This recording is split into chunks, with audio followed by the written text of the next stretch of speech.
Senior here at NJIT in Biomedical Engineering. My product is Chito2-Clot. Chito2-Clot is a novel hemostatic and oxygen-releasing biomaterial. What that all means is we're trying to replace normal bandages, gauze, anything that involves bleeding, we're there for it. So our problem is uncontrolled blood loss. So our product aims to stem uncontrolled blood loss on the battlefield. Nearly a quarter of the 4,596 combat-related deaths in Iraq and Afghanistan between 2001 and 2011 were potentially survivable.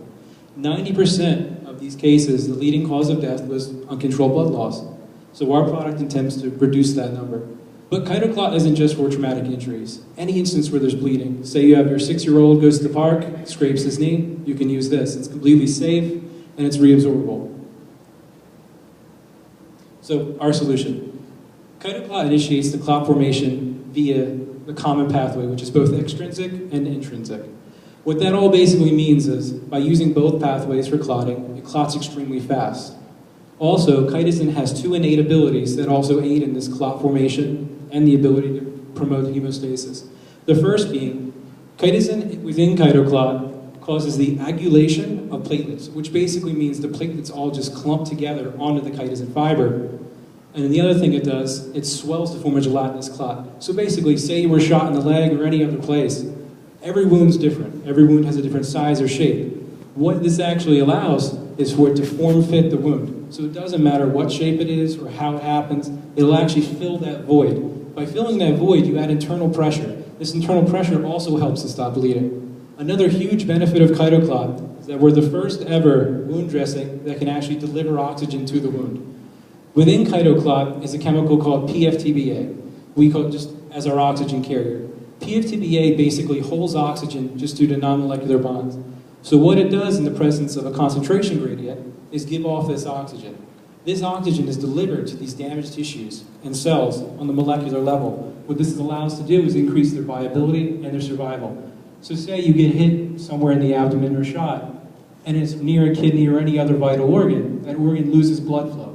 What this can allow you to do is keep that tissue alive for just that extra 5 minutes before you get to a hospital where they can actually save that organ.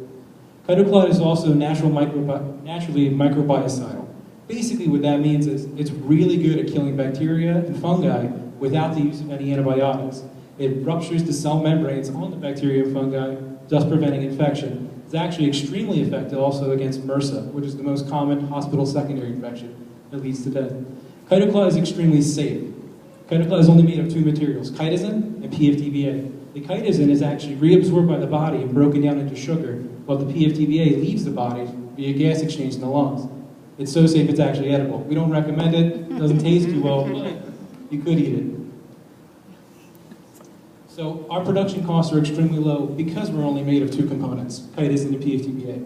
Chitosan goes for around 5 cents a gram. Average military dressing being 25 grams. Also, we use a technique called force spinning. Think of a giant cotton candy machine. What this allows us to do is pour our solution into the force spinning machine, and it just shoots out material. It shoots out material as fast as we put material in, with little to no human effort. So it helps reduce our production costs. So our market is basically anyone who bleeds can use this product, which is pretty much everyone. Just think of any knee scrape, you cut yourself shaving, or God forbid you get shot, you can still use this. So we broke that into 3 potential market segments. The first being the military or Department of Defense. Competition here is very low because it's contract-based, or solely contract-based. The initial contract value in 2004 was just under $30 million. Our next segment is the private sector. This includes hospitals, law enforcement, even professional athletics. And then the public sector, which is by far the largest industry, valued at $28.3 billion in revenue in 2010. But it's very competitive. So here we might actually want to just partner with another company or go through licensing to build our potential market.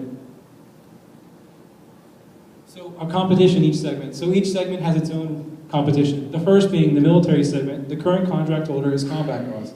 The issues with combat gauze are it uses a material called kaolin, which builds up in the liver and kidneys and can cause inflammation, allergic reactions.